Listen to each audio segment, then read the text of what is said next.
at last season Conference USA, and everybody talks about other conferences. I look at Conference USA and I say, wait a minute. We had 10 teams that were bowl eligible. 9 ended up going to bowls.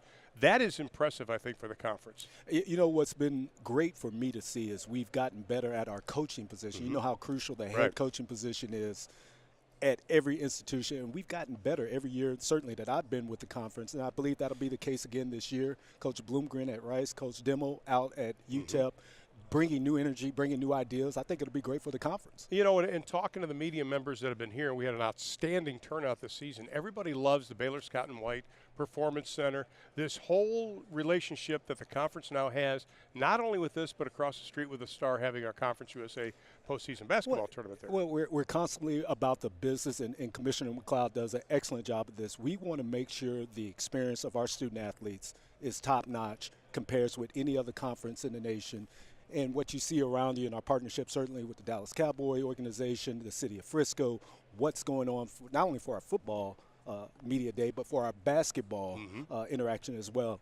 Just A1 opportunities for our student athletes to experience great facilities, great interaction. I'm personally excited about it. Well, you talk about the interaction. Let's talk about the fact that through the computers, through Facebook, through Twitter, and everything that's going on with the conference right now, the television deals going on, CBS really has stepped up to the plate. ESPN has stepped up, Stadium, BN Sports. Give us kind of an overview of all that. Well, here's where the commissioner, again, Judy McLeod, has done an excellent job of stepping outside of the norm for conferences. We were the first conference from a basketball standpoint to have both men and women's basketball in the same building going on at the same time. Excellent experience for those student athletes. What we've done on the football aspect is not only are we partnering with CBS, thank you CBS for our championship. We're excited about that. But spending a great bit of my adult life in Northern California, you have to know that I was excited about our Facebook partnership and bringing out every representative from each institution in the conference. We're able to go out to Menlo Park in Northern California, have great interaction. How can we continue to expand our brand and build our brand and build the conference? So we're pressing the envelope as a conference in many ways that other conferences, quite frankly, they're not doing, and that's the advantage of being in Conference USA. It was interesting because last year they said, listen, we're going to do a basketball game, but we're going to have you also do it on Facebook. It was over the air and on Facebook. Old school, I'm going, I don't know about this, guys. But by the end of the game, it was funny to get and exciting and enjoyable to watch the reactions I was getting on my monitor from Facebook people watching. Well, the interaction is key. You be able to and get a response from Ron, who's also announcing the game at the same time. Are you kidding me? Yeah, I'm tuning in for that. But I only responded to the good stuff. I didn't respond to any of the bad stuff.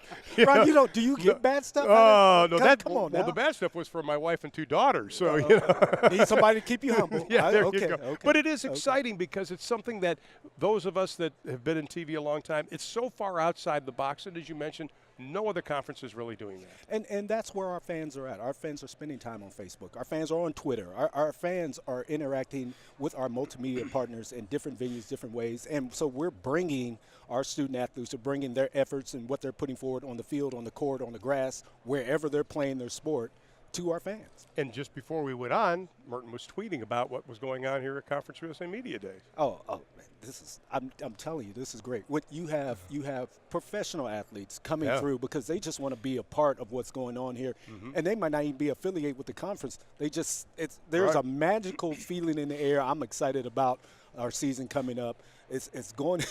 I was having this conversation with several of our head coaches over the last couple of days. There's a sense of, man, I've kind of have to have my ducks in a row because, there's some real competition that's going to take place this fall on our football schedules, and people certainly feel like they're going to be in great position to get to bowl games, which is a good thing. Well, this is always my favorite time of the year because everybody's so optimistic. But these coaches are also realistic. But you look at, let's just take the East, for instance, FAU, FIU, you have Marshall. You have somebody that's going to be a surprise this year in the East, I really believe it. And it makes you say, okay, this conference is going to be in contention for maybe one of those non-Power 5 schools. Well, we certainly have every opportunity, and that's all we've always asked for. Give us an opportunity to play you, whether you're an Autonomy 5 school, a fellow Group of 5 school, and we'll put forth our best effort, and usually our best effort results in a win. Right. I mean, look what, for instance, Middle Tennessee, who they've scheduled this year. It's SEC heavy. I tell you, and I went to the University of Iowa as an undergrad. I pulled out my old Iowa ring because it seems like we're all playing SEC exactly. and Big Ten schools this year. So we look forward to the challenge. We scheduled it purposely that way. We feel like we can compete. We have the athletes. And I must say the NFL and other professional leagues are acknowledging the quality of athlete we have. My old school or old team, the San Francisco 49ers, have up to 4. I believe they have 5 now, 5 former Conference USA student athletes on their current roster right now. So there's quality football that's being played in this conference, and it's not being overlooked by those in the know. I just want to follow up on that because you have Marcus Davenport for UTSA that shows up there. He's like 195 pounds when Larry Corker recruited him. Now he's one of the top draft choices for the NFL this season. Number 14 overall. And then you get Mike White now with the Cowboys. Look, they stole Mike White. I'm sorry. that guy. Guy. I agree with you. He's a good player, and I think for the way they being the Dallas Cowboys run their offensive system, he's a perfect fit.